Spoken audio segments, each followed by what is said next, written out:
Are y'all ready for your next storyteller?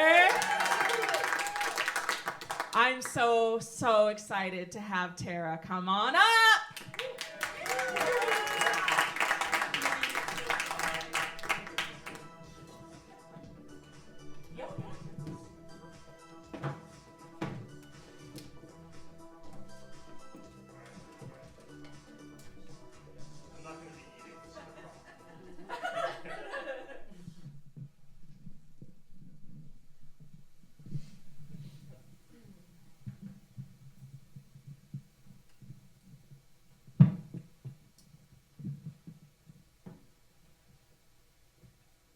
The moment I saw the first Velvet Underground album in the local record store of my hometown, I knew I had to have it. We're talking 1967. I had just turned 14.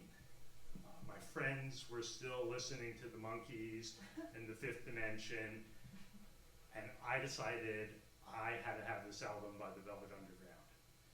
And the reason that I had to have it had nothing to do with the music. I had never heard the music, but it was the album cover. The album cover was like, imagine this right here. And it had a banana on the front of it. It had the signature of Andy Warhol right down here. And up here in the corner by the stem of the banana, little tiny words said, "Peel slowly and see." And with the certainty of a 14-year-old who had heard of Andy Warhol but didn't know anything about him, I knew there was something underneath that banana sticker that I needed to see. And I had to have the album in order to be able to do it. I was thinking naked women, movie starlets, something alluring, something tawdry, something that I would associate with this artist from New York. So I decided I had to have the record. It cost $2.97. I was making 50 cents a week allowance at that time. So I had to save up to be able to get it.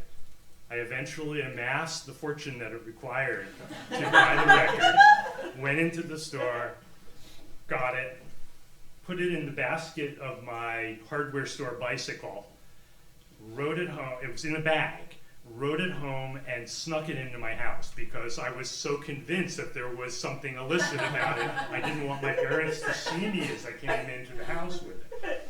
Came into the house, went directly to my bedroom. Records back then came sealed in shrink wrap. So those of you old enough to remember this, they had plastic over the surface and you had to slit the plastic off first. And then you could, if it was a double fold, a gatefold album, you could open it up or you could slide the record out. So I tore the plastic off. That didn't say peel slowly and see on that.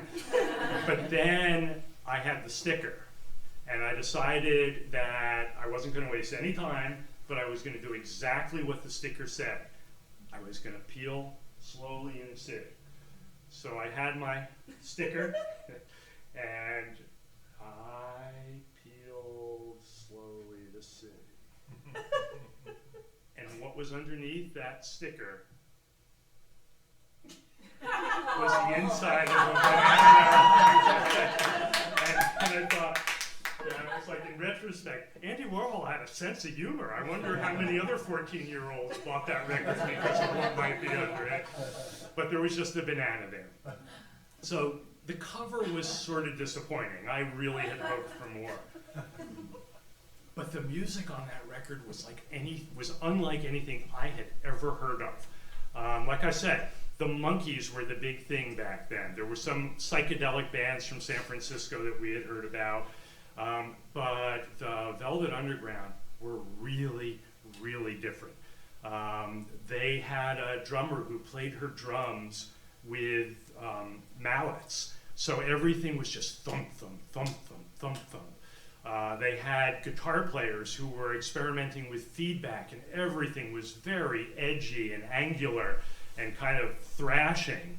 Not, at that time, wasn't common at all. And then to top it all off, they had this Welshman who had come over to New York and hooked up with the band, who played an electric viola. And the music had, or the sounds from that were just like this scraping, almost like Middle Eastern or Indian raga-ish music. And all of that went along with this rock and roll beat. And then Lou Reed, the star of the show, was the singer and the songwriter and the guitar player.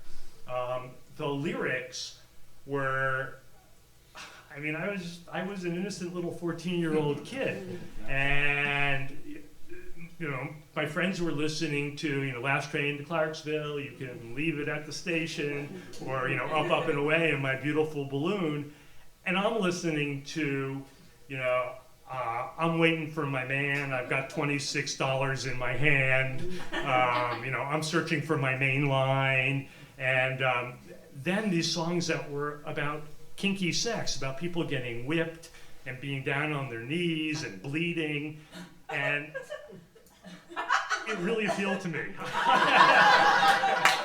I didn't know why, and you know, it was just like, this is a private club that I get to go to, and my classmates, they don't, not only don't they get to come to it, they don't even know it's there. I've got the one copy in Toms River, New Jersey of the first Velvet Underground album. I didn't realize when I was 14 how important a role music would subsequently play in my life. I started trying to get as many records as I could get. I couldn't even begin to afford all the records I wanted. Eventually, after a number of illicit activities, I decided that I would walk into the local newspaper and offer to write a record column for them, because I had heard that if you wrote about music, you got free records from the record companies. It worked, and I started getting free records. Then I started publishing my own fanzine, a magazine that I borrowed a mimeograph printer for, and printed copies of my magazine. I got more free records as a result of that. And I also discovered I could get them free to concerts. So I saw every band that was popular during that period of time. I saw Jimi Hendrix, I saw The Doors, I saw The Who opening for Herman's Hermits. I saw Janis Joplin, I saw The Grateful Dead, The Jefferson Airplane, but I never saw the Velvet Underground. They generally played at clubs in New York where the concerts started later than I had to be home when I went up to see concerts. And I always regretted that I had never gotten to see them. On December 31st, 1972, I was a sophomore in college, home on Christmas break. And I discovered that Lou Reed, with his new band, was going to be playing in Philadelphia at a club called the Main Point. And I got in touch with them, and they actually said, yes, we'll give you 2 free admissions at the door, and plus there's a press party before the concert, and you're invited to come to the press party as well.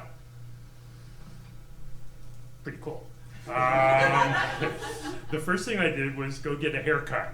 I normally what I would have said was, oh yeah, my hair was really long back then, but it was about what it is now. In between, it ended up much shorter. But I went into this new style hair salon in my hometown, which just wasn't Joe the barber with his clippers. And since it was New Year's Eve, they were serving cold duck there.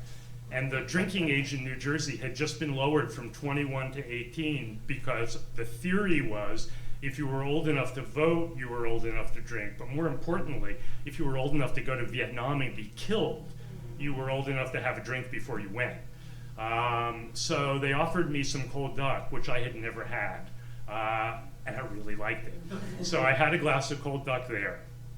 I then recruited my friend Alan, who had been a high school friend of mine, and he was my plus one, drove up to Philadelphia, which was about an hour away, and I was telling him about this cold duck that I had had when I got my hair cut. So the first thing we did when we got there was we pulled into a liquor store. In Pennsylvania, the drinking age was 18 too, and we bought ourselves a bottle of cold duck. And we sat in the parking lot, passing it back and forth, and we drank the whole bottle of cold duck. Then we went into the club, and I was not a drinker. I did a lot of drugs when I was a kid, but I didn't know about drinking, so I wasn't aware of how it was affecting me. We went into the club. We were early enough that we put our coats down on the front row seats where we were going to sit in front of the stage, and we went down to the press party. Down in the press party, I didn't know anyone. He didn't know anyone. People, there were DJs, there were record company executives, there were other music writers, none of whom were familiar to me. So we just kind of stood by the bar, and they were serving cold duck. So we kept passing our glasses up and getting them refilled with cold duck and just talking to ourselves. In the meantime, the first act came on, they played, and we stayed down there in the party. When they finished, we grabbed one more cold duck for the road for each of us and kind of dragged ourselves back up the stairs and got our front row seats at the club. Very shortly thereafter, Lou Reed and his band, the Tots, came out. And the Tots, I now know, I didn't know at the time, were a bunch of high school kids from Long Island who his manager had rounded up to help him start off his solo career. So Lou Reed and the Tots come out. There's a little bit of talking on the stage, and then the first chords are hit for the song called White Light, White Heat, which is on the second Velvet Underground album, and was always one of my favorites. I don't know if this happens to other people, but it's happened to me all my life. There is a moment at the start of a rock and roll concert, if it's a band you like, and if the music has some power behind it, that is just electrifying. And when they started, the most recent one I remember like this was the first concert I saw after the pandemic. It was like being a kid again, because I had been inside for 2 years or whatever. So we're there at the main point. The band starts off, and it was like someone took me and plugged me into a socket. It was just like, ah! And I jumped up, and I'm in the front row, so I'm right here, and Lou Reed is right there. and I jumped up, and I yelled, New York, New York! and I don't know why I yelled New York, New York. I think it's because I associated the Velvet Underground with New York. And Lou Reed's, the lyrics to the songs were all about people encountered on the streets in New York. But I was standing there, and Lou Reed was playing, and he just paused for a second in his singing. And he looked over at me standing there, and he went, shut the fuck up. And then the band started playing, and then someone behind me yelled, yeah, and sit down.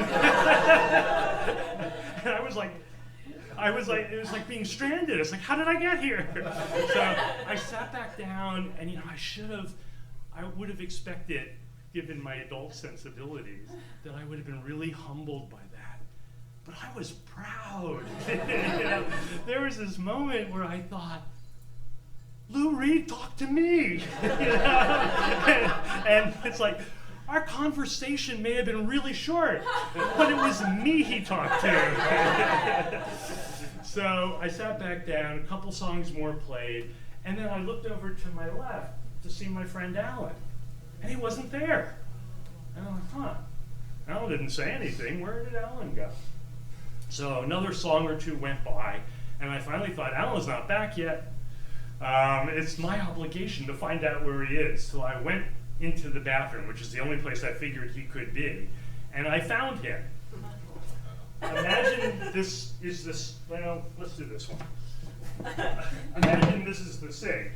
Alan is sitting down under the sink, and he's got his hands up on the sink, and there is puke on the front of his shirt, and there's puke in the sink, and he's just sitting there like virtually passed out. And being the good friend that I am, I took a look at him, and I thought, I don't know what the hell I'm supposed to do here. And Lou Reed's playing out there. And Alan's not going anywhere, that's for sure. So I walked back out to the concert and figured, Alan would have to deal with himself. So I sat there for the rest of the concert. Famous song that got played, Walk on the Wild Side. It wasn't out yet. It became the single that really defined Lou Reed. And the show ended at that point. The lights came up. There was a lot of applause. And the group and Lou came out and they did Sister Ray, which is a 17-minute song on their second album. And they played for at least 17 minutes. And it was outstanding. In the meantime, I was in the bathroom. So I waited till the encore was over. And then the lights came up and people started filing out. And I went in to get Alan. He was still underneath the sink. and with his help, I got him out. And I kind of like got his arm over my shoulder. And I sort of dragged him out to the car. And we drove back to Toms River, New Jersey, my hometown, which was about an hour away. Life went on. I occasionally tried to talk to Alan about the concert, but he didn't remember. Not only didn't he remember the concert, he didn't even remember that he was there. So it's sort of this memory that I've had for myself. And then I decided I was going to tell this story tonight. And I thought, well, before I do it, I ought to like go on the internet and just make sure that my memory of the songs that were played are correct to see, because you can find anything nowadays. And I did a search, and lo and behold, I found all this material on the December 31st, 1972 Main Point Lou Reed concert. And it was sort of a classic legendary concert, apparently, because it bridged the gap between his career with the Velvet Underground and the start of his solo career. And amongst the things that I found was a bootleg recording of the concert. And it's like, oh my God. So I clicked it immediately, right? And you hear the little bit of stage chatter, and then you hear the initial chords of White Light, White Heat, and then you hear this drunk kid from New Jersey go, New York, New York, and Lou Reed say, shut the fuck up.